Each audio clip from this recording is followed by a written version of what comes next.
Olá pessoal, estou começando aqui um projeto novo, é só um projeto, uma ideia de um podcast. A ideia é trazer pessoas, artistas, intelectuais, pesquisadores, pessoas que tenham algo a dizer sobre a Amazônia ou sobre as Amazônias, como algumas pessoas têm preferido falar, mas não só a Amazônia, para além disso, pessoas da arte, pessoas que estejam pensando e que tenham algo a dizer. E desta vez eu trago aqui, é o primeiro convidado, é a nossa estreia, é o nosso teste também. Estou trazendo aqui um poeta, dramaturgo, que eu acompanho já desde os anos 2000, a gente se conheceu por volta de 2006, 2007. Final de 2006 ou início de 2007. Por aí. Eu não me lembro. E um poeta, dramaturgo, Rudinei Borges, que a gente vai trocar aqui algumas palavras, vai responder algumas perguntas. Bom, estamos soltos, não temos uma fórmula. A fórmula é esta do podcast, né, muito popular. E o programa vai se chamar, é uma outra fórmula também fácil, conhecida, para quem é de Belém, vai se chamar Ver o Papo. Quem é de Belém entende a facilidade da fórmula, né? A fórmula é conhecida, a fórmula é manjada, mas o papo é vero. Então, Rudinei Borges, poeta, dramaturgo de Itaituba, da Transamazônica, publicou o primeiro livro em 2009, chamado Chão de Terra Batida, um livro de poemas, e 13 anos depois, Rudinei Borges, o que tem para dizer? Então,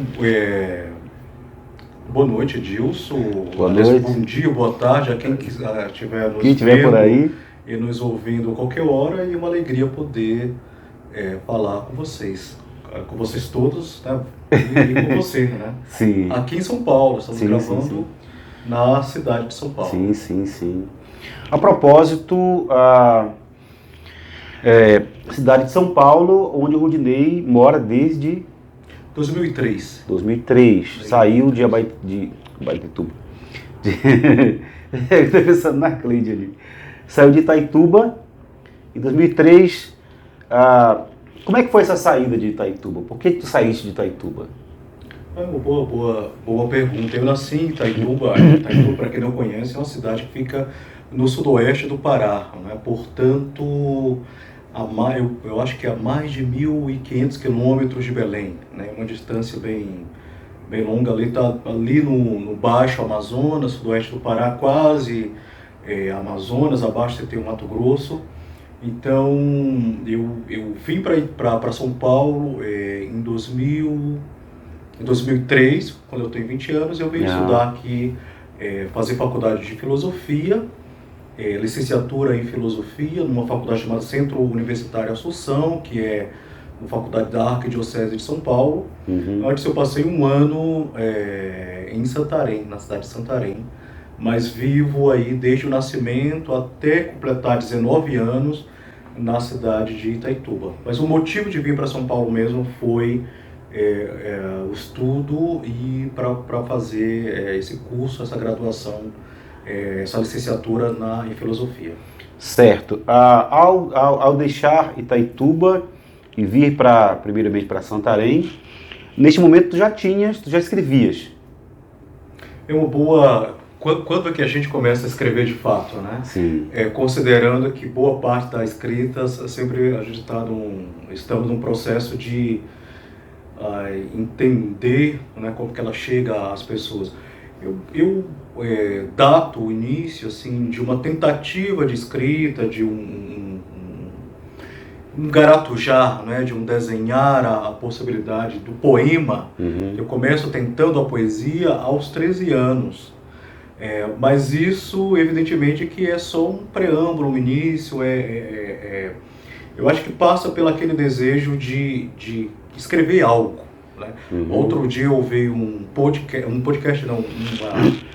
fala do Paulo Lins, e ele também começa muito cedo escrevendo poemas, né? E esse começo se dá porque eu vi a minha irmã mais velha, que chama Regiane, que é inclusive professora na cidade de Itaituba. A minha irmã escrevia algumas crônicas, alguns poemas, né? E ela lia essas crônicas e poemas numa comunidade eclesial de base, uma pequena capelinha de Nossa Senhora das Graças, no bairro de Bom Jardim, em Itaituba. Eu fiquei encantado com aquilo, eu achava aquilo muito bonito, né?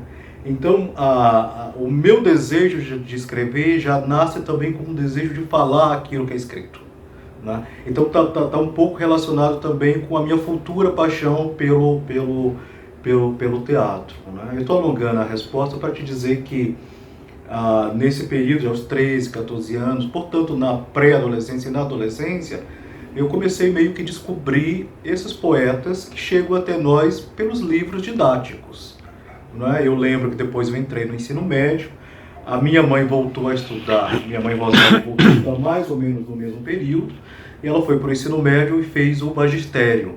Então meio que nós trocávamos esse material que ela tinha de cópias, né, dos poetas brasileiros. Então a minha iniciação na poesia é uma iniciação total com poetas brasileiros antes do século XX, e depois eu descubro os poetas do século XX, que são os poetas dos quais eu mais leio e tenho talvez uma relação, assim como leitor, muito mais próxima. Mas me lembro de ler Fagundes Varela, todos aqueles poetas românticos ou do ultra-romantismo, e depois começar a ler os modernos.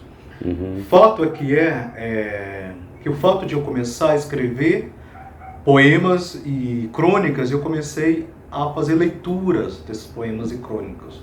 Então eu virei aquela figura interiorana que lê poemas no final da missa, no aniversário de 15 anos, no aniversário de casamento de 50 anos e até enterros e missa de sétimo dia. Né? Então as pessoas começaram a pedir, e pela proximidade com as pessoas eu também comecei a ler esses poemas. Que eu acho que é uma imagem assim muito dos interiores brasileiros, né? Essa coisa do... Aquele menino inteligente, leitor. Ou daquele poeta mais velho, que não era meu caso, né, que era um menino leitor, ou poetas mais velhos que leem, né, que fazem leituras públicas, né? Então eu tinha essa coisa de que o poema era o poema para a voz, né? O poema era para ser lido, né? E daí eu fui guardando essa... Eu fui como Fernando Pessoa, né, claro, das medidas da proporção da comparação, né, começar a formar a minha própria arca de guardados, os próprios vestígios da minha passagem através da escrita. E muitas dessas coisas eu guardo até hoje, e hora ou outra, quando eu tenho tempo, eu volto a esses poemas do tempo antigo, né? Pensando no Drummond, né? Então o grão e a palha na eira, né? Vamos já falar, sim. Mas esse livro, ele tem, eu começo aqui, só respondendo a tua pergunta, né? Sim. São poemas escritos de 96 a 2001, então desde 2021. 2021, né? Certo. Desde os 13 anos, então talvez seja o ano inaugural inaugural dessa aventura pela escrita. Certo. Bom, tu falaste aí em duas ocasiões apareceu na tua resposta. Primeiro, a referência à tua irmã que participava das comunidades eclesiais de base, que na tua região tiveram uma importância muito grande, né? E depois tu falaste que tu lias em situações, em ambientes religiosos, na missa. Isso mostra algo que o leitor encontra nas tuas várias obras com bastante frequência, que são as referências religiosas. Eu te pergunto, qual a importância da religião para a tua configuração enquanto leitor, enquanto escritor? Porque tu começas... Eu estava aqui vendo essa parte final aqui do Chão de Terra Batida, que eu vou te pedir para falar daqui a pouco, e tu já falas aqui, em algum momento, é sobre... tu já mencionas aqui naquela tenra idade, tu já mencionas o teatro também. Tu participavas de teatro, alguma coisa ainda menino, se eu não me engano. Então tu já encontras a poesia no sentido tradicional de definição, né, da escrita através de poemas, né, no teu caso poemas em boa parte livres, mas também tem alguma rima em algum momento, se eu não me engano. Tem sim. E aí tu já encontras a poesia e o teatro, que depois tu vais continuar pela vida. Então eu te pergunto, qual é a importância que tem a religião cristã, no caso, ou não só cristã, porque aparece também aqui e lá nos teus escritos algo que está meio, talvez, um pouco fora. Mas qual a importância desse momento da tua formação enquanto leitor, enquanto pessoa, enquanto escritor, enquanto dramaturgo, o papel que a religião tem? Eu chamaria que o papel da religiosidade, e eu falo de uma religiosidade, claro, popular, na complexidade do próprio conceito de religiosidade popular. E eu até diria mais, que seria de como que o sagrado se manifesta no cotidiano das vidas das comunidades, no caso da comunidade que eu participava. Quando eu falo comunidade, eu estou falando de bairro, eu estou falando da cidade. Então, essa leitura dos poemas que você se referiu, ela se dava em ambientes que eram tanto dessa religiosidade ligado às comunidades eclesiais de base da Igreja Católica, como também de uma ligação forte com os movimentos sociais. Então estava muito presente ali, ao mesmo tempo, a religiosidade, mas muito junta com uma resistência e um sonho, e uma utopia, e ao mesmo tempo um desejo por um mundo melhor dentro daquele contexto amazônico dos anos 90, em especial aí dos anos 90, que é de conflito agrário. Você tem em 1996, se não me fala a memória, a chacina de Carajás, de Eldorado dos Carajás. Pouco antes você tem da Candelária do Rio, mas assim, você tem, final dos anos 80, a morte do Chico Mendes, do padre Josimo Tavares. Mais à frente, já em 2005, que já estava em São Paulo, o assassinato da irmã Dorothy Sting, que dentro das comunidades eclesiais de base a gente chama de martírio, né, que são esses martírios, essas mortes muito cruéis na Amazônia de pessoas que lutam pela floresta, pelos povos da floresta, porque a gente tenha dignidade. Então era de uma comunidade eclesial de base e uma comunidade de um bairro pobre, da periferia da cidade, apesar de muito próximo do centro. Então essa religiosidade, assim, como eu olho, né? Como é que eu olho para trás e vejo como essa religiosidade aparece?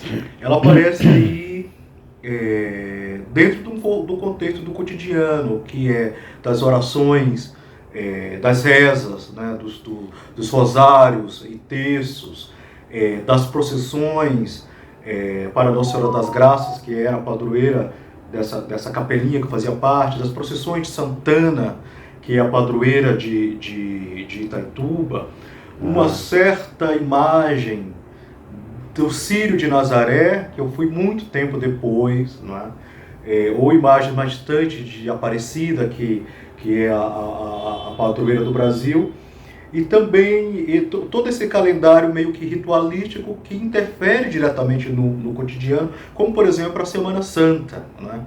Então todo aquele processo desde a Quinta-feira Santa, da missa do lava-pés, da Sexta-feira Santa, que não tem missa, mas tem todo um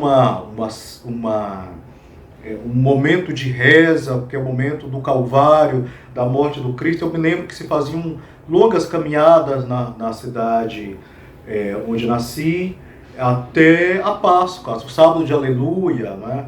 E a Páscoa, que é a celebração da ressurreição. Então eu me lembro que esse ritual da Semana Santa e a teatralização disso, né? que as cidades interioranas fazem muito, né? De fazer a Via Sacra encenada.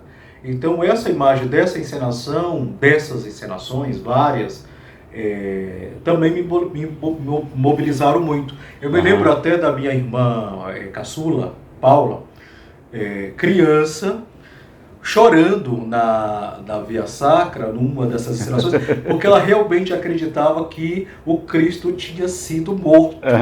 Então, para uma criança é algo muito duro, né? E depois também essa ritualidade natalina, né? Que é o advento, que é toda essa teatralização em torno do presépio. Eu lembro que a primeira peça que eu fiz foi uma peça natalina, né? Da qual provavelmente eu devia ser algum dos animais, eu já não me recordo. Depois eu fiz várias, né? Fiz São José, em que eu fui, o Anjo Gabriel. Então, essa ritualidade também ligada a uma certa teatralização, ela aparece. Então eu penso que uma religiosidade, ela é interiorana, ela é sincrética, ao mesmo tempo ela é do catolicismo popular, ao mesmo tempo ela está ligada com a luta social. E tem também uma certa ritualidade que eu diria que é de uma cosmovisão ribeirinha, não é? Que está próximo do rio Tapajós, que é o rio que está à frente da minha cidade. Minha cidade está à margem do rio Tapajós, né? Então toda aquela, me perdoe a palavra, né?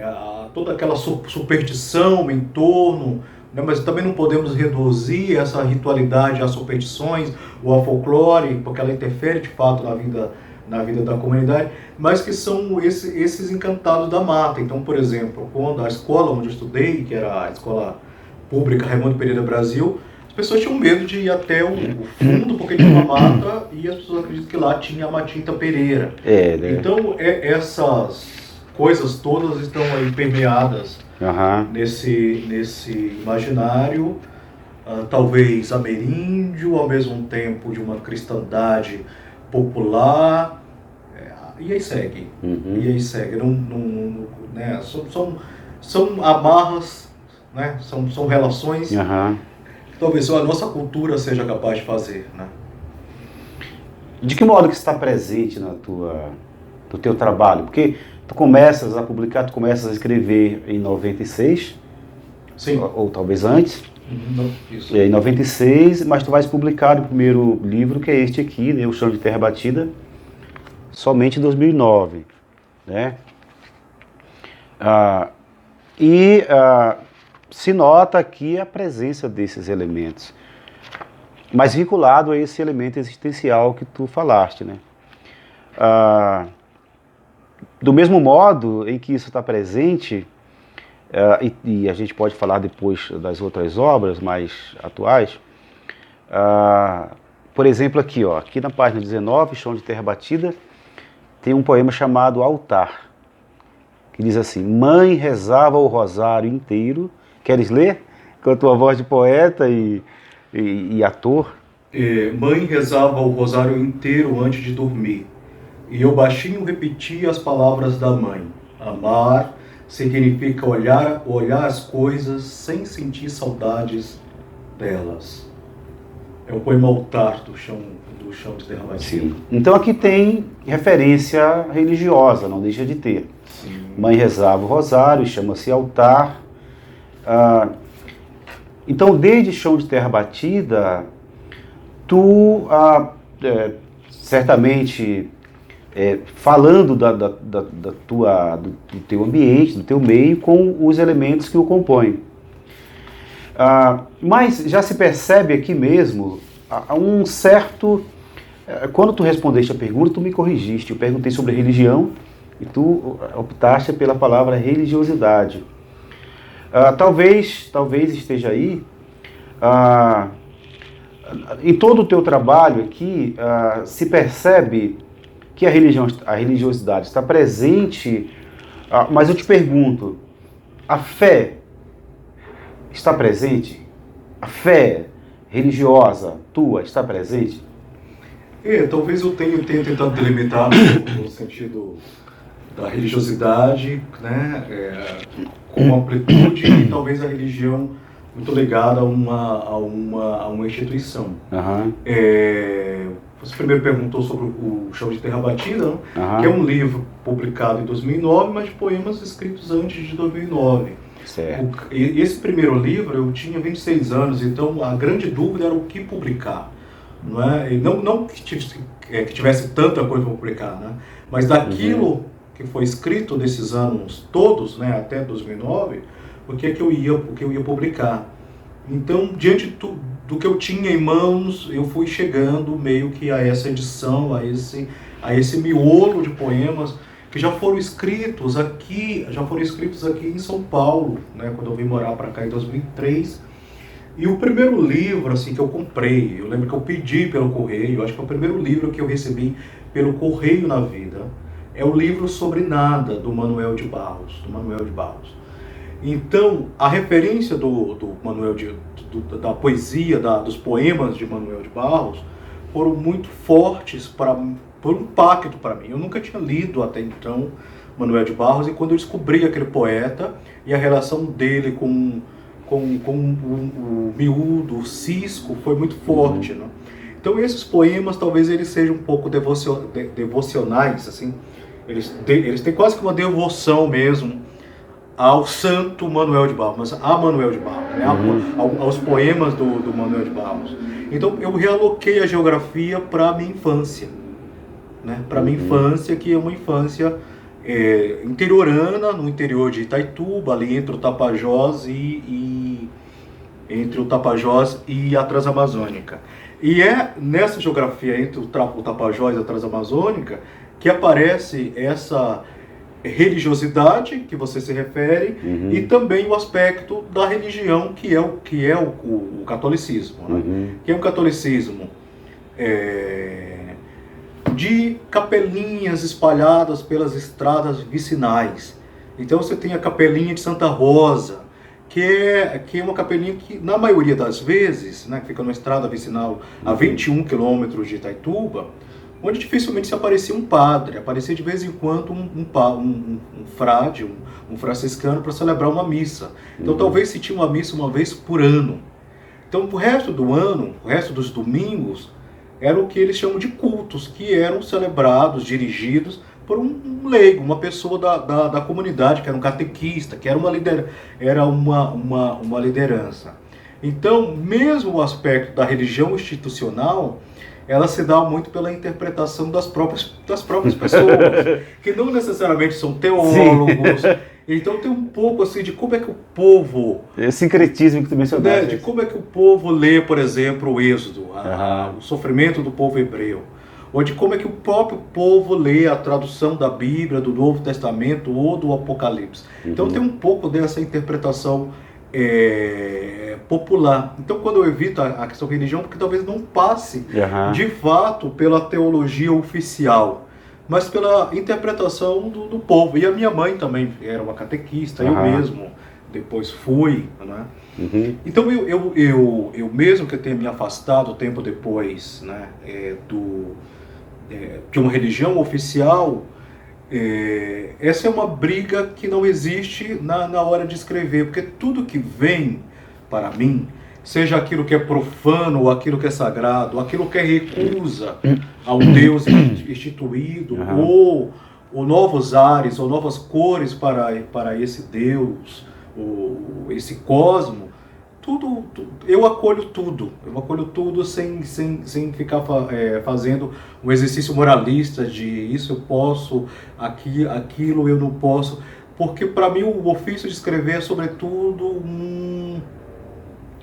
como é que fala? É sobretudo um encontro comigo mesmo, no sentido de que as minhas questões e as questões do mundo, né? Das pessoas que me interpelam aparecem na hora da escrita.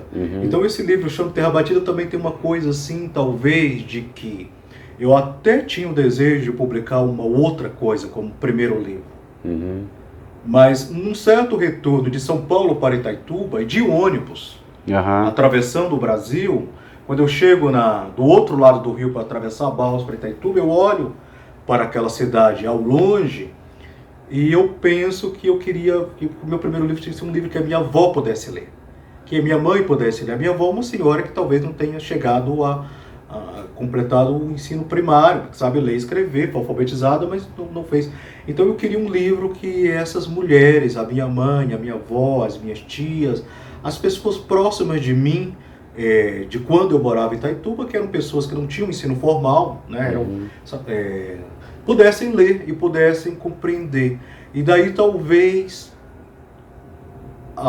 eu vou usar essa palavra, que é tão complicada, que é a simplicidade, mas o exercício, o labor para chegar à simplicidade da escrita. E daí nasce esse livro desse desejo de que essas mulheres, essas pessoas antigas de Itaituba e de qualquer lugar do Brasil pudessem ler esse pequeno livro, daí ele ser fino, ter textos em prosas, e ele tivesse esse sentido. E aí eu reencontro, não é? Todas essas figuras e esses símbolos e esses elementos religiosos. Dizia que o Guimarães Rosa se trancava, ele dizia que trancava, e antes de escrever ele brigava com o diabo e conversava com os seus vaqueiros para poder escrever. Então, de certa forma, eu meio que reencontro essas figuras que você chama de... Né, o Edilson escreve na contracapa do livro, né, e ele fala de figuras familiares mais íntimas. Você faz até uma relação dessas mulheres com a floresta, com as árvores. Né? Então eu reencontro as ruas e as árvores da minha infância em chão de terra batida. E a religiosidade não escapa. Né? Não escapa. A impressão que a gente tem... Esse livro ele foi um livro que me convidaste a escrever alguma coisa, eu escrevi aqui. E é um livro que me marcou a Cleide, nós lemos, eu li, depois li para ela, li. E ele é de uma singeleza, de uma escolha expressiva, que alguém pode achar assim que se trata de uma coisa muito simples, quando na verdade tem todo um trabalho muito cuidadoso para tentar representar justamente, né, eu vou chamar, já que eu mencionei religião, falei sobre isso, religião, religiosidade, eu ia te perguntar se tu, na tua obra, tu desacralizaste essa religião ou essa religiosidade. Tu falaste um culto, não a Deus, mas ao poeta que tu tiveste contato depois, Manuel de Barros, falaste? Manuel de Barros, sim. Manuel de Barros. Eu estou aqui, por exemplo, abri aqui, acho que é o último poema do livro, que se chama Alto do Mato. E o texto diz assim: um dia vi Deus no meio do mato. Ele riu e fez um sinal com a mão para que eu chegasse bem perto dele. Eu deitei no colo de Deus e senti uma saudade forte de um tempo que não sei qual é. Contei para Deus que se eu não fosse menino, queria ser um boto tucuxi para ficar o dia todo brincando no rio. Mãe ralhou comigo. Disse que boto tucuxi não brinca o dia todo. Deus me contou que se não fosse Deus, queria ser uma aranha para ficar o dia todo tecendo teias bonitas. Mãe ralhou com Deus. Disse que a aranha não tece teias o dia todo. Que Deus é esse aqui, cara? Eu diria que talvez seja um Deus menino, que a mãe tem quase que uma autoridade. Sobre Deus também, né? A mãe, né? As mães têm quase uma autoridade. Que Deus é esse? Talvez seja um pouco assim, eu fico pensando muito assim no guardador de rebanhos, né? Belíssimo. Do Fernando Pessoa, que é um poema como Manuel de Barros, que é um poema que me marca muito, né? De repente esse Deus foge e ele vem fazer traquinagem, peraltice na terra, então, e foge da cruz talvez, né? Não quer o sofrimento. De certa maneira eu penso que é um Deus menino, é um Deus que vem brincar com a gente, que está destituído do poder, não é o Senhor dos Exércitos, não vai nos julgar, não vai nos condenar nunca, estará sempre disposto ao afago. Eu acho que essa singeleza, não como, tipo, não é uma intriga com a religião institucional, não é né? Mas uma forma de enxergar que a gente chama de Deus, né? Muito próximo da natureza e muito próximo do humano, muito próximo das possibilidades do humano. Sendo que também o humano recusa esse menino que se perde com a vida adulta, né? Mesmo como o próprio capitalismo, o que o capitalismo fez com a meninice, né? Com a ideia de criança, ou de como a própria evolução de ideia de criança. Mas é um Deus menino, eu chamo de um menino Cristo mundeiro, né? De um menino que anda pelos lugares, pelos cruzamentos, pelas vilas. Ele passeia pelo mundo. E neste caso ele passeia pelo mundo. Então talvez, Edilson, claro que olhando hoje, nessa altura dos anos, para o tempo passado, seria de pensar que talvez a vida fosse tão dura, né, e os acontecimentos fossem tão duros, né, e a penúria de quem é pobre nesse país é tanta, que imaginar um Deus que seja menino, que vem nos afagar e que vem brincar com a gente, não resolve a injustiça, não resolve a desigualdade, mas em algum momento nos dá um pouco de alento. Então tem um pouco dessa procura. Daí eu não recusar a figura do Cristo que nasce no presépio, numa estalagem, no lugar ali tão simples entre os animais. Né? Eu acho que isso também rompe um pouco com essa ideia da riqueza, de uma certa pureza, de que as coisas vêm de uma burguesia, né? Que também o Cristo veio da periferia do mundo, né? E que eu também vim da periferia do mundo. E que talvez as pessoas que vêm da periferia do mundo talvez possam chegar à sua Páscoa como o próprio Cristo. Eu estou quase dando uma aula de teologia aqui, só que eu falar de poesia. Sim.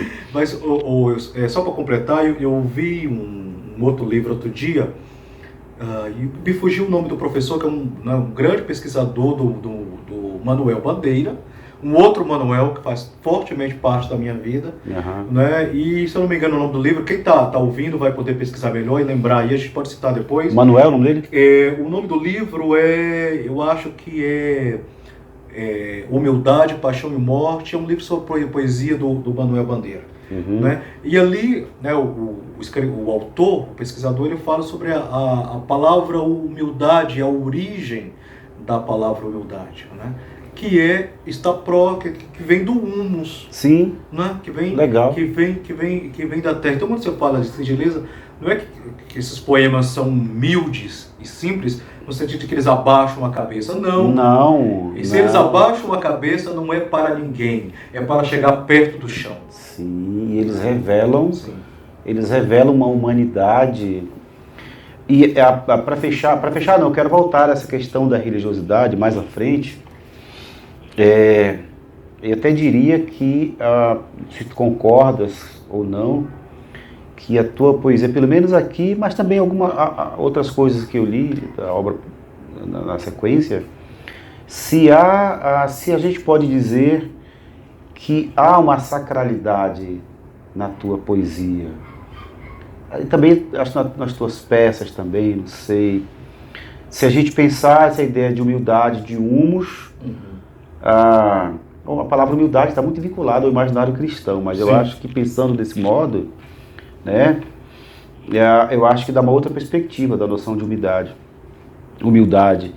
Então, a tua poesia, ela concordas que ela tem algo de sacro ou não? Boa. Eu acho que em algum momento ela procura o sagrado. Talvez sacro eu não sabe explicar o que é sacro, o que é posto no altar, o que é posto dentro no pedestal. Esse sacro para mim não me interessa, mas o sagrado, né? Ou o divino, ou como diria Guimarães, a terceira margem, ou na visão ameríndia, o lado de lá, essas coisas que estão para além do material, em algum momento elas aparecem. Eu pensei no sagrado, seguindo a ideia do humilde, do humus e do humano, como algo que revela na sua simplicidade o humano. Exatamente. Porque eu acho que é isso que tem aqui. Sim. O sacro talvez tenha um sentido Sim. sagrado, né? Nesse sentido Sagrado nesse sentido, se a gente pensar na noção de humus, humilde Sim. e humano, Sim. né? E talvez a própria natureza seja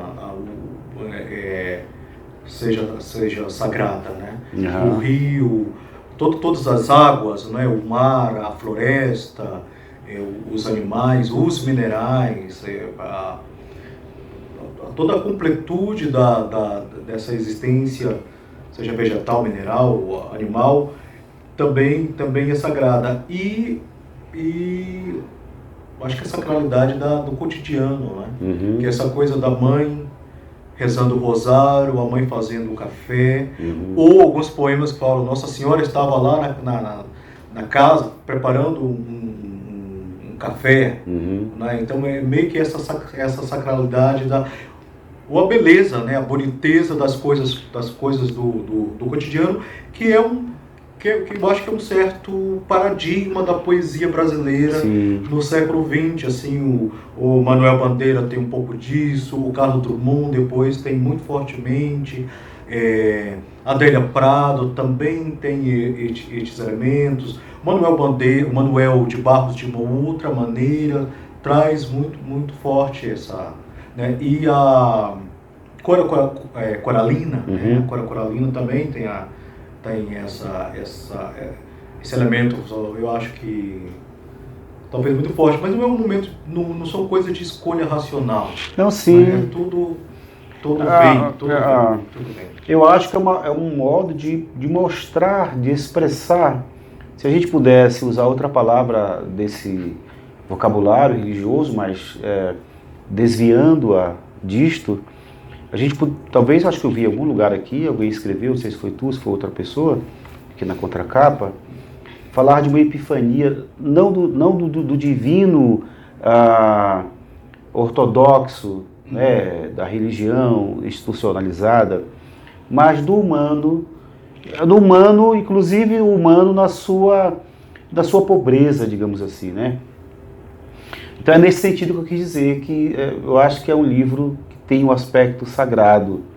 Talvez a gente tenha entrado aqui num assunto um pouco espinhoso, mas cara, esse livrinho e toda a tua obra, na verdade, eu não li toda a tua obra, porque tu escreveste pra caramba nesses anos, e agora tu publicaste, a gente vai já mostrar, publicaste esse box aqui, né?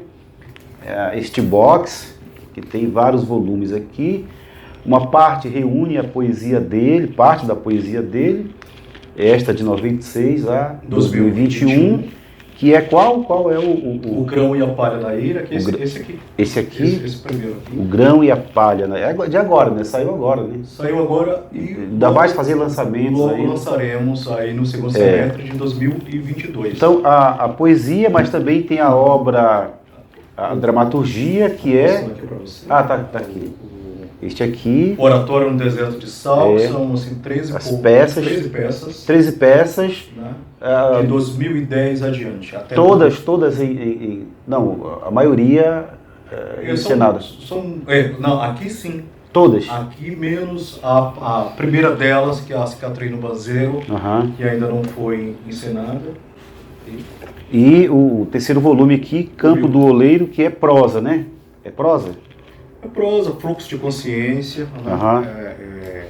São fluxos, né? Eu chamaria assim. São vários textos, como nos demais. Então, há uma presença muito forte, cara, em tudo, pelo que eu me lembro, do que eu já vi, de figuras femininas. Sobretudo a figura da mãe, né? Que o poeta se refere, ele não usa o artigo. Não sei se é um hábito lá de vocês, ou se é uma escolha consciente. Não fala a mãe, fala sempre mãe. Mãe falou tal. Qual digamos assim, o porquê dessa presença tão forte que se repete tanto? Por quê? É uma pergunta que só depois de passar assim, um tempo pandêmico, né? Mãe e vó aparecem muito. Mãe muito mais, mas vó também, nesses termos. Exatamente. Pai é uma ausência, né, cara? Mas volta a falar de mãe, depois tu aborda a história de pai aí, sim. Pro pai, né? Então essa figura materna, eu acho que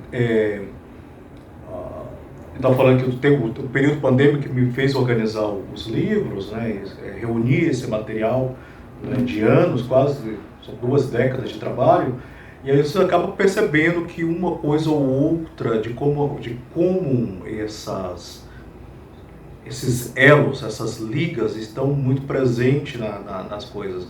Então, a própria configuração desses livros aqui, das peças escolhidas, dos poemas escolhidos, eles têm de como essas coisas se encontram, né? Então, talvez não há um desejo meu de tecer uma análise sobre a mulher, não nesse sentido, mas a figura materna da avó, da mãe, da bisavó, elas aparecem assim... Nossa Senhora, né, elas aparecem assim de maneira muito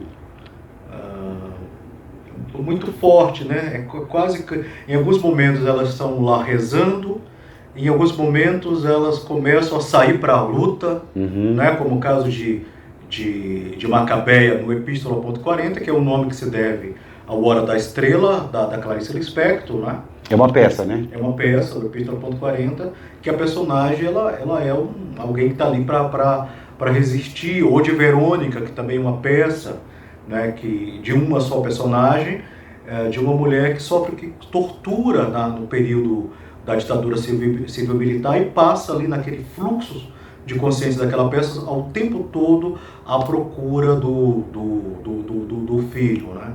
Então, ao mesmo tempo, é quase que uma figura, é quase que uma imagem assim de uma pintura, né, da mãe ali fazendo café, da mãe rezando, da mãe trabalhando, mas de repente você tem a mãe que está sendo torturada, a mãe que está lutando contra um despejo na favela, ou a mãe de Desuó, que é uma peça também, Desuó, Breviário das Águas, que está o tempo todo conversando com o filho, ela vem meio que uma pietar, ao mesmo tempo consolando o filho diante das imolações do mundo, do sofrimento e das injustiças pela qual o Desuó, esse personagem, passa, e a figura e as várias figuras da minha mãe, né, que é Rosalba, né, essa rosa branca que não é branca, que é preta, que é morena, que é parda, mas pela minha própria criação, né? Fui criado por uma como quase todos os brasileiros, fomos abandonados pelos pais, que fugiram pelo mundo, sumiram pelo mundo, né? E tem até aquela piada de mau gosto, foi à esquina comprar um cigarro e não voltou, de uma mãe solo, trabalhadora, e também, do mesmo jeito, a figura da avó, que também é uma migrante, que vem do Tocantins, que era antigo Goiás, e é uma agricultora que vai trabalhar em terras na Transamazônica, depois muda para a cidade, passa a ser uma comerciante, tem uma mercearia. Então sempre uma mulher muito altiva, mas ao mesmo tempo lutando com a figura do sofrimento. Então alguém chegou a dizer, né, que são textos que questionam um certo patriarcado. Não é que seja o meu objetivo, mas a figura masculina também aparece, às vezes em contraposição dessas mulheres que estão o tempo todo, mesmo no mais duro sofrimento, estão tentando afagar os filhos e dando esperança. E a figura da minha bisavó, que eu vi uma única vez, que chama Eva. Né? O nome em si já tem todo, né, o significado dentro do imaginário judaico-cristão. Né? E a minha bisavó Eva, que nasceu e morou em Ananás, no Tocantins, uma pequena cidade ali do norte do Tocantins, e que eu tive a oportunidade de vê-la apenas uma vez. Foi quando em 2003, quando eu vim para São Paulo. Eu passo um ano aqui fazendo o primeiro ano da faculdade de filosofia da faculdade, e no fim do ano, antes de voltar para o Pará, eu pego um ônibus aqui da rodoviária do Tietê, que vai me deixar em Ananás, onde eu vou conhecer a Dona Eva Lopes, a minha bisavó materna, né, mãe da minha avó, e era uma senhora de 91 anos, muito lúcida, mas que andava com um bastãozinho, né, né? E que foi me contar várias histórias. Eu tive a oportunidade de encontrar essa ancestral, de estar com essa ancestral, que era uma mulher muito religiosa, desse catolicismo popular, mas ao mesmo tempo muito trabalhadora, e que guardava uma arca no quarto, um baú. Porque é uma tradição antiga, né? Não se tinha armário, não se tinha guarda-roupa, você guardava roupa numa arca. Ela tinha uma arca no quarto em que ela tinha a própria mortalha, que é o vestido que ela queria usar quando morresse, que é meio que uma tradição. Era um vestido muito bonito, azul, que ela já tinha feito a roupa para morrer. E abaixo de todas as roupas, guardado no mais fundo dessa arca, ela guardava os livretinhos de cordel, os poemas de cordel, que ela gostou de ouvir a vida inteira, de ler, que quando não havia energia, eletricidade, se reuniam as pessoas à luz de lamparina para que lesse os romances de cordel. E o nome da minha mãe, da minha avó Alzira, da minha mãe Rosalva, são nomes de personagens desses romances de cordel. Então é meio que uma paixão por essas mulheres, às vezes sacralizadas, as mulheres questionam isso, e às vezes nessa situação de confronto. Né?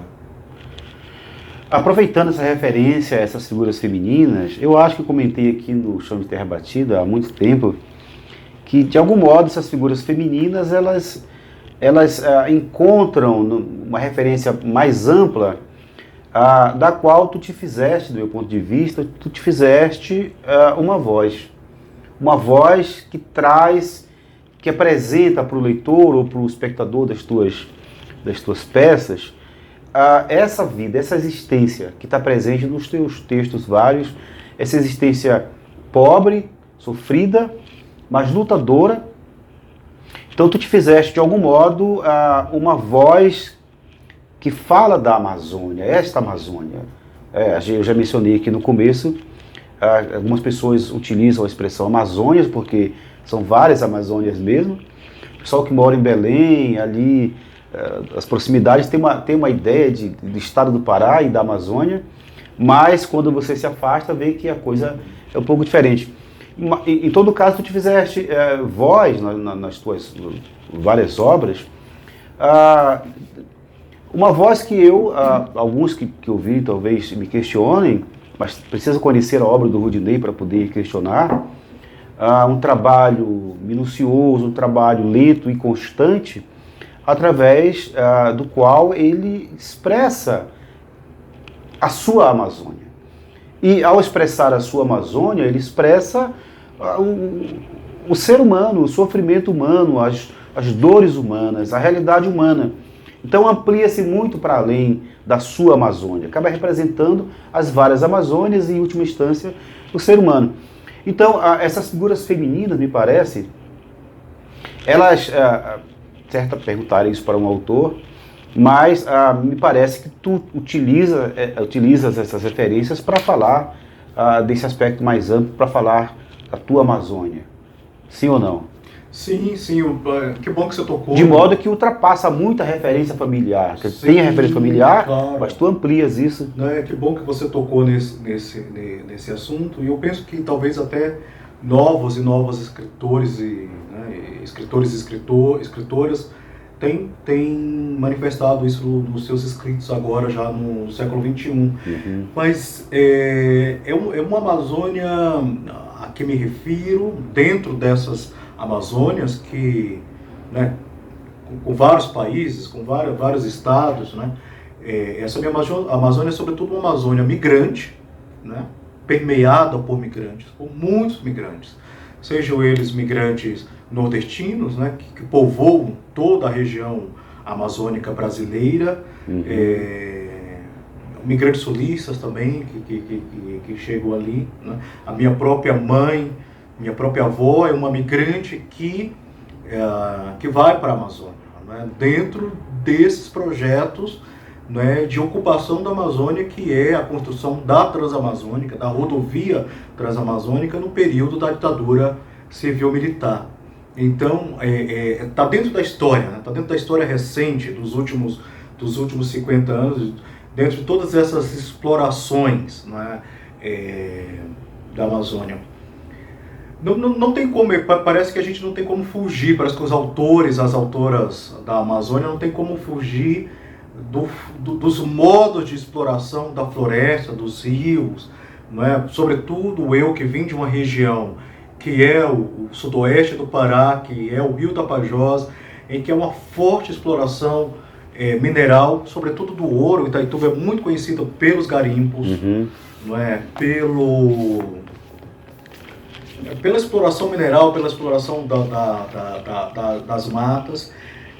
E tem um certo momento que isso, ao longo dos anos, que essa questão ela se apresenta no que eu vou escrevendo de maneira muito mais determinante, não é? Muito mais envolvida com essas questões, de modo a me colocar como autor e tomar partido. Não é? Então você tem aí já no século XXI, agora no 2010 para cá, né, a construção da usina de Belo Monte em Altamira, depois a ideia de construir, se eu não me engano, 5 pequenas hidrelétricas do Alto Tapajós para o Médio Tapajós, que iam interferir diretamente em comunidades, né, e não é só uma historinha, né, para boi dormir, de que algumas comunidades poderiam desaparecer. Então, quando eu escrevo em 2016, 2015, 2016, por exemplo, a peça Desuó Breviário das Águas, que é um ribeirinho que volta pelas águas, a sua comunidade natal, que está submersa, que desapareceu, mas, claro, uma comunidade imaginária, né? Isso não aconteceu de fato no Tapajós.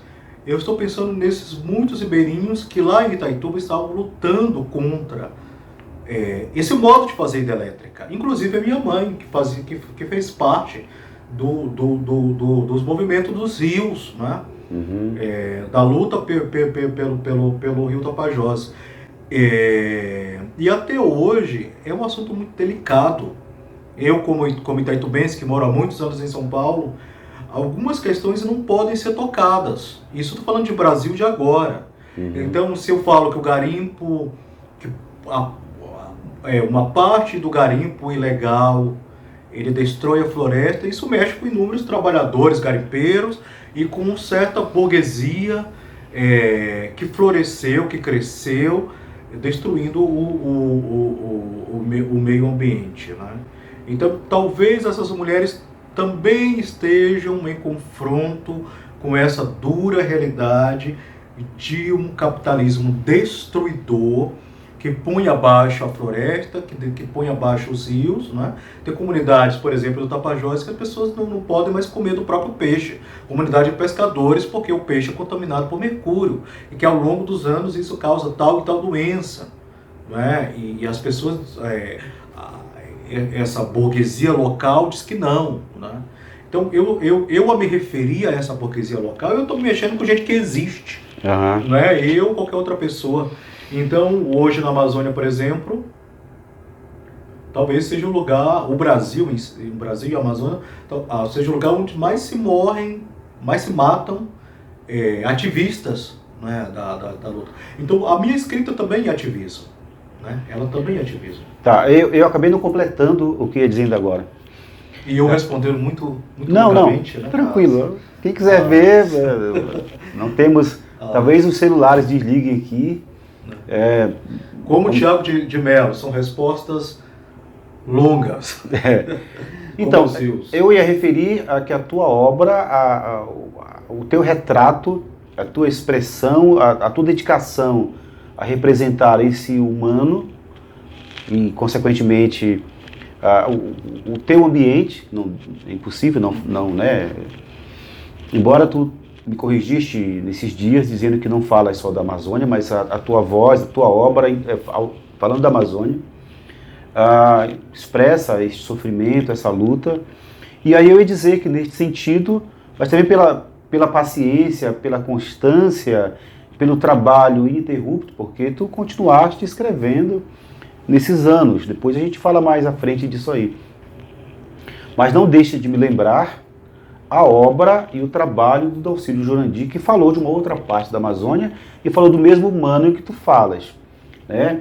Então é neste sentido, né? Eu vejo uma proximidade, eu vejo uma seriedade, uma dedicação. O Rudinei, ele resolveu se dedicar à escrita, seja ao poema, à prosa, à dramaturgia, é uma escolha que ele fez. Ele vive em São Paulo, depois a gente fala mais à frente disso, mas ele fez uma escolha. O Dalcídio fez uma escolha assim pela sua literatura. O Rudinei fez uma escolha. Tem formação, está terminando o doutorado agora, né? Formação em filosofia, a graduação, depois fez um mestrado em educação, está terminando o doutorado, mas ele focou, né, apesar do estudo, profissionalmente ele focou em algo que para nós de Belém parece impossível, que é tentar viver da própria obra. E para quem está vendo a gente aqui, que é de Belém, do estado do Pará e de outros estados, que isso parece uma utopia, o Rudinei vive da própria obra. Então é uma escolha difícil, dura, mas é um desafio. Então, nesse sentido, não só pela escolha, mas pela obra e pela qualidade da obra também. Depois a gente vai ver aí o que umas pessoas especiais falaram do teu trabalho. Então não sou eu que estou falando, né? Eu já falei disso há um tempo atrás e mantive a ideia, mas outras vozes falam, e o Rudinei aqui em São Paulo conquistou o espaço dele, depois a gente fala disso. Mas então, mas tu falas da Amazônia, então tu expressas a Amazônia. E eu queria que tu, já que mencionaste a peça Desuó, é uma peça que foi indicada a um prêmio importante do teatro, que é o prêmio ESSO, né? O prêmio Shell. Shell, desculpa, o prêmio ESSO. O ESSO do jornalismo. Sim. O prêmio Shell. Fala não desse... deixa de ser um grande prêmio. Sim, é marca né? Fala desse prêmio aí, cara. O que isso representou no teu trabalho, no teu reconhecimento como criador, como escritor, dramaturgo, autor? O que foi esse prêmio aí, essa referência para ti? A peça Desuó, Periferia das Águas, né, que é um dos trabalhos. Quando a gente estiver falando do Desuó, vou colocar algumas imagens que maravilha, YouTube para. Que maravilha. Sim.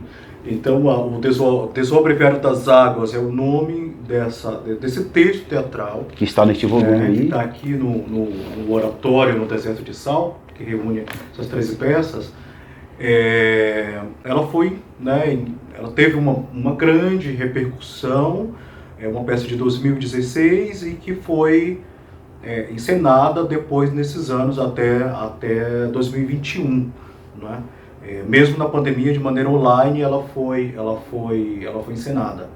Então ela foi indicada a alguns prêmios, né? Entre eles um dos principais prêmios do nosso teatro, que é o prêmio Shell, né? Tanto a dramaturgia, que é o texto que eu escrevi, como... Eu falei prêmio ESSO, sim. Como a cenografia também, que é da Telume Ellen, que é uma cenógrafa aqui de São Paulo. Então, também o prêmio Aplauso Brasil, que é um prêmio também muito valioso aqui do Teatro de São Paulo, a dramaturgia musical e a encenação, a direção da Patrícia Gifford, diretora, e do João Vieira, que é o músico, também foram indicados. Então esses reconhecimentos, eles são importantes, não é, para que a gente possa levar adiante o nosso trabalho. Mas o que é mais interessante é que é uma peça que trata de uma realidade, ela trata, né, parece quase jornalismo, não sei se a literatura trata de alguma coisa, né? É uma boa questão para as pessoas aí, né? A literatura ela trata, mas que tem como tema, né, que traz ali as questões, a partir da ficção, evidentemente, né, desse ribeirinho Desuó, né, desse retorno de Desuó à sua terra natal. E se tiver as imagens aqui passando, né, de como é impactante na encenação, não é? De como a destruição é impactante, né? E isso nos possibilitou também que a peça, essa repercussão toda, as indicações, né, aos prêmios, que ela pudesse ter uma longevidade, ela pudesse circular. Isso é muito importante para o nosso trabalho. O que aconteceu foi que depois Essa peça ela foi realizada graças ao Prêmio Miriam Muniz, que é um prêmio do governo federal para o teatro, né, da Funarte, e que já não existe. Esse prêmio foi extinto no atual governo, né? Acabou o Prêmio Miriam Muniz, que contemplava obras teatrais, produção de obras teatrais e circulação de todas as regiões brasileiras. Acabou, né? O tesouro foi feito por isso. Depois, graças a essa repercussão toda, nós conseguimos ao PROAC, né, que é um prêmio estadual de São Paulo, de circulação de peças, levar essa peça para os quilombos do Vale do Ribeira. O Vale do Ribeira fica aqui no estado de São Paulo, no sentido indo para o Paraná, e uma região com vários quilombos que também sofreram com a ameaça de construção de hidrelétricas. E essa peça foi apresentada em vários quilombos. É região mesmo de floresta, que tem região ribeirinha, né, região preta ribeirinha de floresta aqui do estado de São Paulo. E a peça foi lá, cada lugarzinho, no fim desse mundo, a peça foi apresentada para essas comunidades. E depois, a convite de um grupo de Belém, né, a peça circulou, se eu não me engano, por 12 municípios, desde Belém, a capital, às cidades do Marajó e descendo ali, indo para o Baixo Amazonas, chegando a ser apresentada em Santarém. Então, foi um circuito muito importante porque atingiu um público que talvez nunca tenha visto uma peça de teatro. Que é um fenômeno da contradição do nosso mundo, que as pessoas têm celular, elas têm internet, elas têm séries para assistir, e talvez a comunidade nunca tenha visto uma peça teatral, que talvez seja a coisa mais próxima, né, que é ter o corpo humano ali atuando, né? Então isso possibilitou que a peça fosse para Festival de Dança em Londrina, outros festivais, outros lugares de apresentação, de encenação. E deu uma vida a esse trabalho. E o ator da peça é um ator paraense, é o Edgar Castro, é um ator que se forma em Belém e depois tem o seu trajeto nas artes cênicas aqui na cidade de São Paulo, né? E eu o convidei para que ele fizesse essa figura, esse personagem, Dezoa, exatamente por essas vivências, apesar de ser um paraense da capital, mas que tinha ali essas proximidades com a floresta. Eu só olhei aqui, só queria te falar, porque realmente Itaituba está a 1.626 quilômetros de Belém. Muito longe, né, cara? Então é uma Amazônia interiorana, né? Uma Amazônia rural que aparece aí nos meus trabalhos. Eu vi aqui no livro. Eu quero depois voltar a este assunto, eu quero te perguntar sobre política. É só tu me lembra, caso eu me esqueça. Mas tu falaste nisso, essas distâncias, eu lembrei, não está aqui o volume Transamazônica. Ele está incluso em algum aqui, né? O Transamazônica integra aqui o livro de peças, né? Está aqui 145. 145. Eu te perguntei aqui esses dias, eu estou na casa do Rudinei já há alguns dias aqui, 145. 145. É uma série de cenas, de situações que se dão ao longo da Transamazônica. Sim. Cadê? Ah, tá aqui.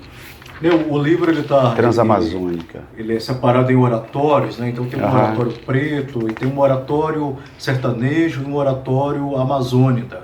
Né? Um oratório amazônico. Não, agora parece que a gente vai achar uma contradição talvez aqui. É porque cada uma dessas...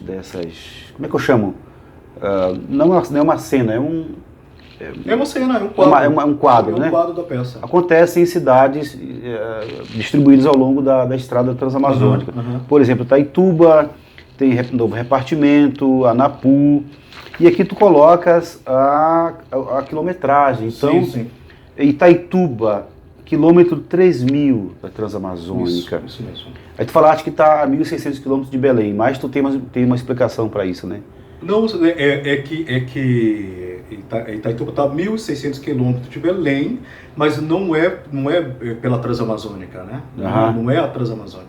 É a distância de Itaituba para Belém. Sim. Quando eu falo aqui, por exemplo, aqui, a rubrica da peça, que no prólogo o Edilson está falando, Transamazônica, quilômetro 3.000, Itaituba, cena externa, fim de tarde, cerca de madeira, vê-se a fotografia de uma mulher com um menino, narrador à vista destroça de si e do tempo. Então esse quilômetro 3.000 nós estamos contando desde o nascimento, desde o ponto zero da Transamazônica, que fica ali perto de João Pessoa, na Paraíba.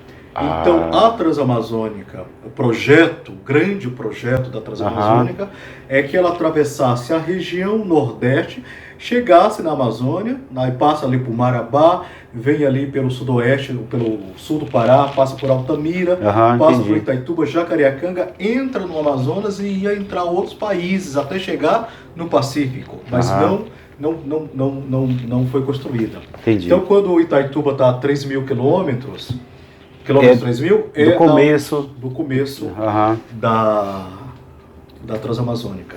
Certo. Eu ia te perguntar sobre política, né? Eu já fiz uma comparação aqui com o Dalcídio. O Dalcídio deu uma entrevista... Não, meu Deus, eu nem esqueci de te falar do Dalcídio. Eu acho que é nos anos 60. Acho que até tenho um amigo me deu essa entrevista original. No veículo que saiu, né? Original do veículo. O Ari, que eu espero entrevistar aqui um grande poeta e historiador. Mas o Dalcídio fala, eu acho que é nessa entrevista que ele fala que a sua escrita é política. E tu falaste que toma posição, né? Falaste, eu tomo posição. A tua escrita é uma escrita política? Olha, ela, claro que é uma escrita política. Claro que primeiro só me permito fazer um parênteses que você, no momento anterior, citou o Dalcídio Jurandir. Sim. E talvez, né, eu espero que se... Só te cortando, o tu mencionas aqui que a obra do Dalcídio, Chove nos Campos de Cachoeira, é marcante na tua vida. Assim. Inclusive a epígrafe do Chão de Terra Batida é um pedaço do início do Chove nos Campos de Cachoeira. Então, para quem eu acredito que todos os paraenses conheçam muito fortemente a obra de Dalcídio Jurandir. Talvez, eu acredito que esse podcast chegue ao país. E Dalcídio Jurandir é, né, o Edilson Pantoja, que é um estudioso, né, fez a dissertação de mestrado dele sobre Dalcídio, é um grande escritor paraense, mas não só no sentido de grande como personalidade, mas grande como escritor, não é? Que realmente é autor de uma grande obra da complexidade humana dentro daquele território amazônico. Né? Evidentemente que eu sou alguém que veio do interior do Pará, que me inspiro no Dalcídio, que tenho o Dalcídio como escritor, como referência, mas assim, que estou engatinhando, tentando, escrevendo, não sou um romancista, escrevo poemas e dramaturgia, né, mas tenho sim o Dalcídio como referência, e como referência inclusive de alguém que, diante das adversidades do século XX, ele se posicionou, tomou partido e, de certa maneira, sofreu as consequências das posições que ele tomou, inclusive daí até o próprio desconhecimento das pessoas da grande obra do Dalcídio Jurandir. Né? Então, política no sentido do Bertolt Brecht, política no sentido da ideia de política, até das relações de poder, da desigualdade, de discutir as questões da cidade, da polis. Então, primeiro, eu acho que, assim, que não se trata de panfleto, apesar de que o panfleto é muito importante. O panfleto é uma tomada de posição. Né? Não, a tua obra não é panfletada. O meu trabalho está permeado por uma linguagem muito poética. Não é quando eu falo poética na amplitude da ideia de poesia, mas do poema também, né, das imagens, da metáfora. Mas eu nunca me esqueço, como você também, Edilson, como autor, eu nunca esqueço das minhas origens. Não é? E não se trata aqui de uma coisa, de uma tradição ou de um moralismo que que engessa a escrita. Mas se trata de ao rememorar de onde eu vim, eu rememoro coisas que são muito importantes. Por exemplo, classe social. Né?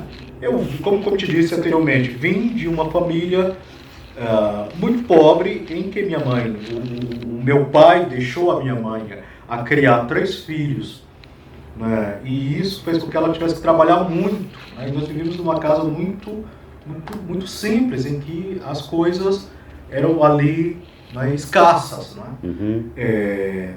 Eu lembro de origem étnica, né? Não sou uma pessoa branca, venho de uma família negra, no sentido de uma família não branca, de uma família parda, de uma família né, preta também, com alguma ascendência indígena, que nós não conhecemos, que ao brasileiro não nos foi dado essa, entre aspas, graça de saber nem a nossa ancestralidade indígena, nem a nossa ancestralidade negra.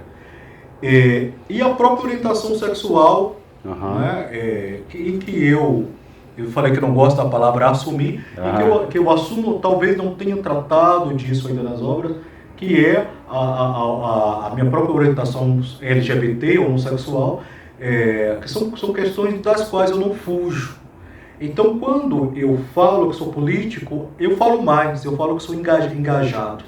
Engajado no sentido de entender todas as adversidades e as mazelas sociais que estão no meu mundo, no mundo em que eu estou, né? Seja aqui em São Paulo, seja na Amazônia, seja em outras regiões brasileiras. Eu não fujo de tomar posição, entendendo que eu estou fazendo literatura. Eu não estou fazendo sociologia, não estou fazendo antropologia, não sou um cientista político, né?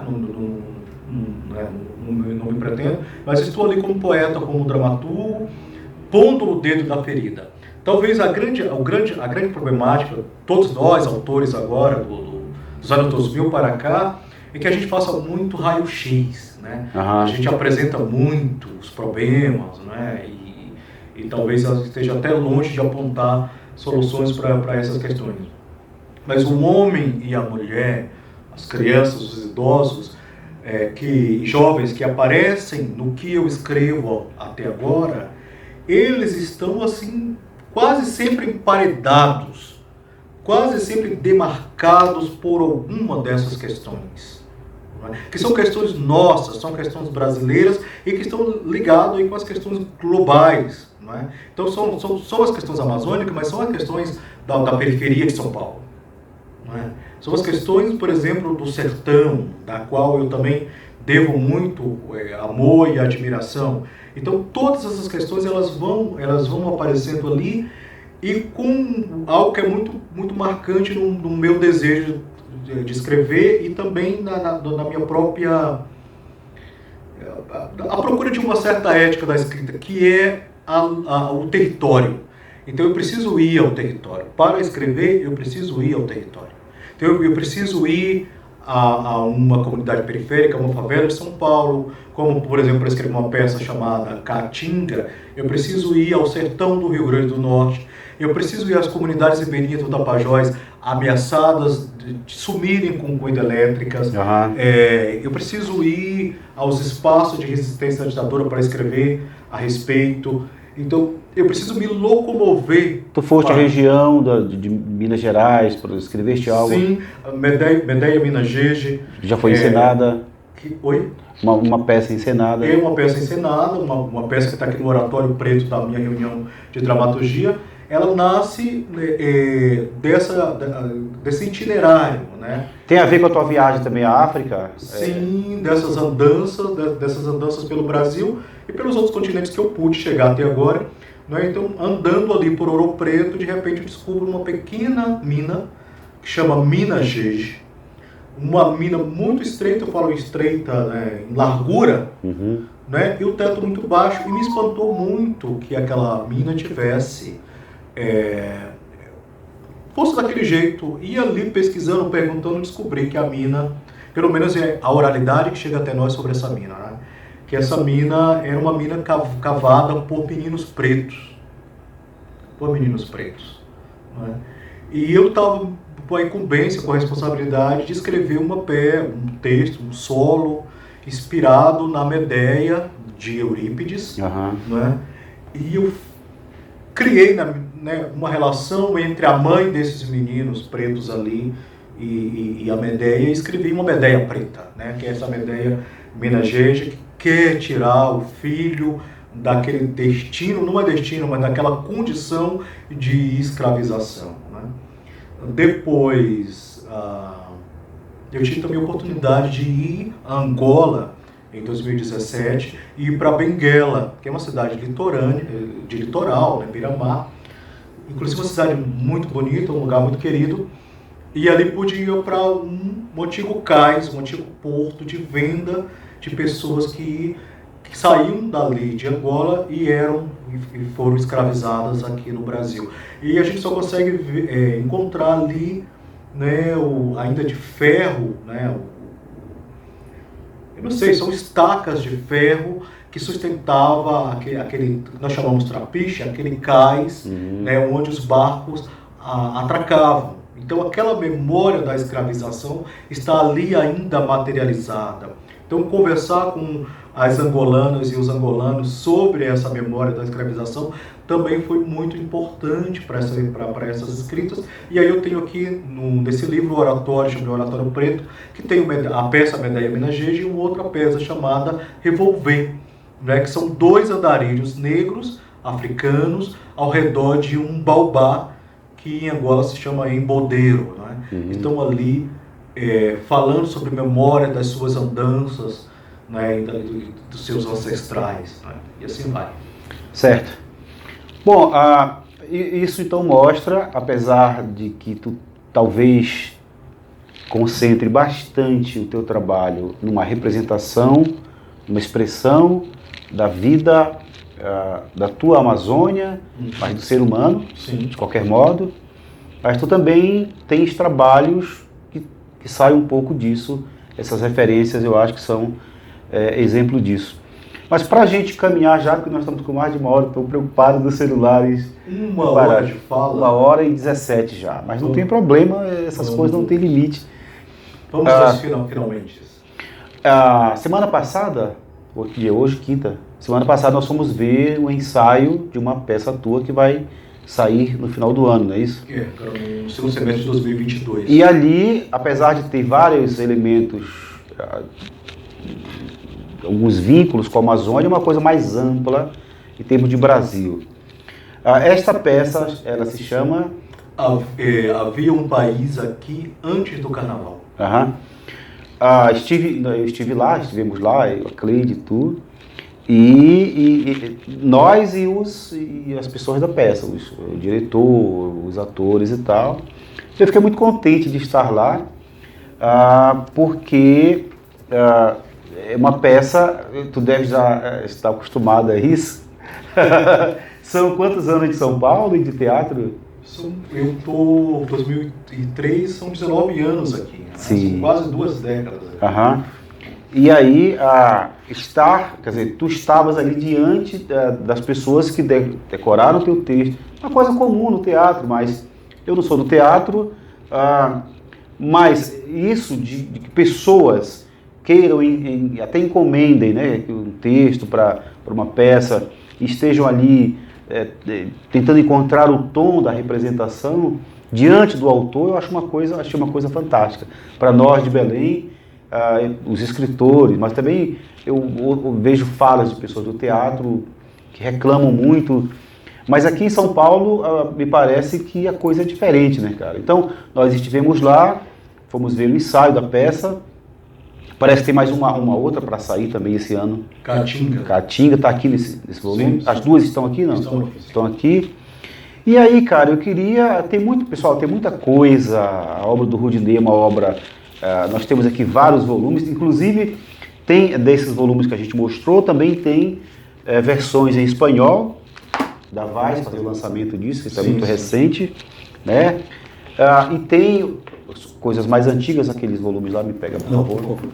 Alguns foram reunidos aqui, outros... Todos foram reunidos aqui? Todos estão nesses volumes? Não. Então, tem Dentro é Lugar Longe, foi uma peça também.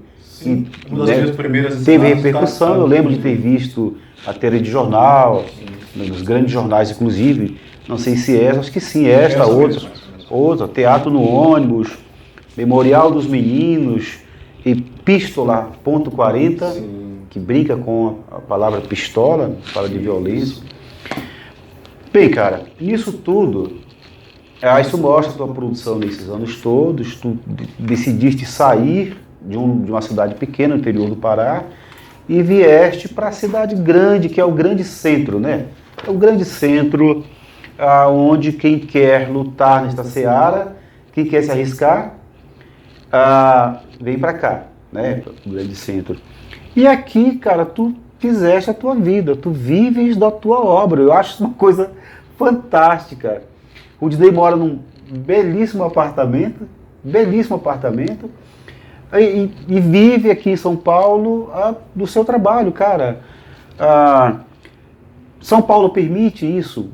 Claro, permite para ti, mas assim, parece uma coisa impossível para a gente que está longe. Como é viver da arte aqui em São Paulo?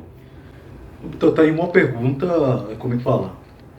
Grande, né? Quase difícil de responder, dado a complexidade desse país, em que as coisas ainda se concentram nesse circuito Rio-São Paulo, Rio de Janeiro, né? E as outras regiões do país ficam a esmo, né? Mesmo por falta de políticas públicas locais, seja das prefeituras, ou seja do próprio Estado, né? Que não criam políticas públicas.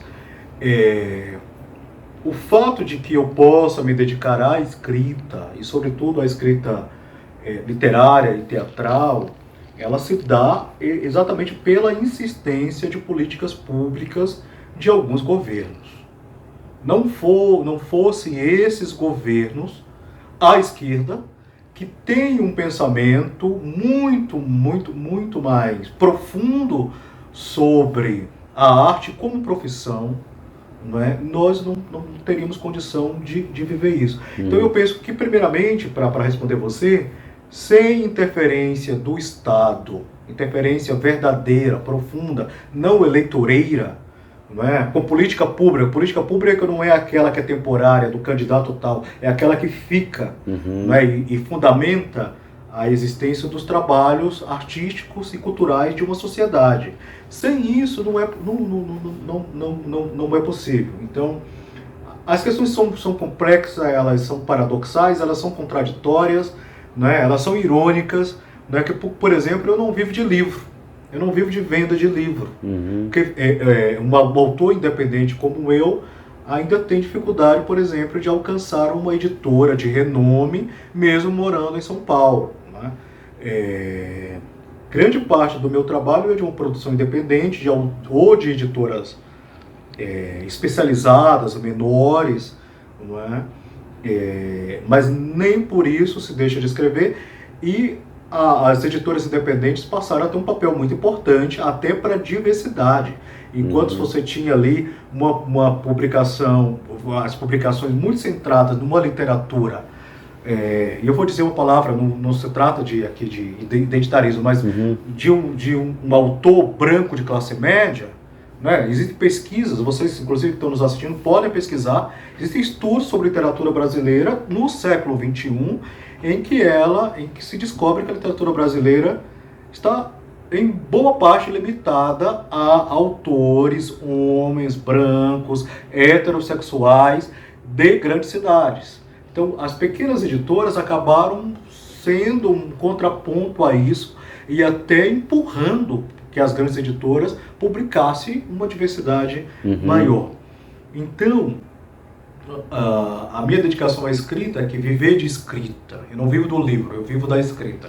E de uma escrita ligada ao teatro, aos projetos de teatro na cidade de São Paulo. E graças, sobretudo, ao apoio dessas políticas públicas que vêm do Estado e da Prefeitura de São Paulo. E são conquistas dos trabalhadores e das trabalhadoras da arte. Então não é que um determinado político, um determinado candidato, por bondade, resolveu criar uma lei para que houvesse produção teatral, por exemplo, em São Paulo. Não, isso foi luta das pessoas que se articularam, que se organizaram, que foram aí dialogar com os vereadores, deputados, prefeitos, e isso se tornou possível. Então, por exemplo, a lei Programa de Fomento ao Teatro para a cidade de São Paulo, vem dessa articulação dos artistas das artes cênicas, sobretudo do teatro, né? E foi aí instituída como lei no período em que a Marta Suplicy era prefeita, com apoio de várias vereadoras e vereadores, sobretudo, né, da comunidade. Então, não é uma... Como é que fala? Nós estamos caminhando sempre na luta, né? Parece que essas conquistas estão sempre ameaçadas. Então, nós vamos produzindo, nós vamos conquistando espaço, nós vamos trabalhando, né? Vamos escrevendo, vamos montando peças, mas isso é muito importante, isso é muito bom, isso nos permite condições de criar e de ser profissional, né? De realmente ser alguém que vive daquilo que produz, né? Isso é um critério para qualquer trabalho. Mas o tempo todo nós, assim, eu falo nós aqui, né, todos os trabalhadores da arte, trabalhadoras, estamos sempre numa situação de ameaça. Sobretudo agora, nesse último governo, desse atual presidente, em que muitas conquistas foram simplesmente jogadas no lixo. E nós vamos ter, né, de ter que reconquistar tudo isso no plano nacional, no plano federal, no plano estadual. Então é uma conquista, mas ao mesmo tempo é uma luta constante para manter essas conquistas. Agora, o que é mais importante é que isso tem, sei lá, a lei de fomento ao teatro aqui de São Paulo, tem o quê? 15 anos. Infelizmente isso não se replicou, não se reproduziu em outros estados, em outras capitais. Então por que na Amazônia, por que em Belém, por que no Pará não há uma política pública para a escrita, para os escritores e as escritoras, para o teatro, para que se tenha uma produção, e que sejam políticas públicas que dêem condições dignas, não esmolas. Porque os autores, as autoras, os artistas não querem esmola, querem condições dignas. Então as pessoas têm que se desdobrar em 1000 outros trabalhos, né, e ter só uma hora vaga para se dedicar à arte. A arte é uma profissão. Criar artisticamente, seja na literatura, seja na música, seja no cinema, seja no teatro, seja nas artes plásticas, seja em qualquer arte, na fotografia, isso é trabalho. Né? E trabalho precisa ser remunerado. E os artistas, os autores, os escritores, as escritoras precisam ter vida digna, né? E não apenas as esmolas do Estado ou de políticos, né? Então é dentro dessas condições que nós estamos e dessa mobilização, sobretudo do teatro de grupo da cidade de São Paulo, que vem acolhendo, né, e tendo vários grupos, e ainda assim é uma política que não beneficia toda a produção, porque uma produção tão grande, há tantos escritores, há tantos artistas do teatro em São Paulo, uma cidade que, contando a região metropolitana, tem o que 11, 12, 13 milhões de habitantes, ainda o que se tem é muito pouco, ainda não abarca todo mundo. A nossa luta ainda precisa continuar ainda, para que as coisas cheguem pelo menos a um lugar de dignidade. Legal. Acho que a gente pode, então, encerrar.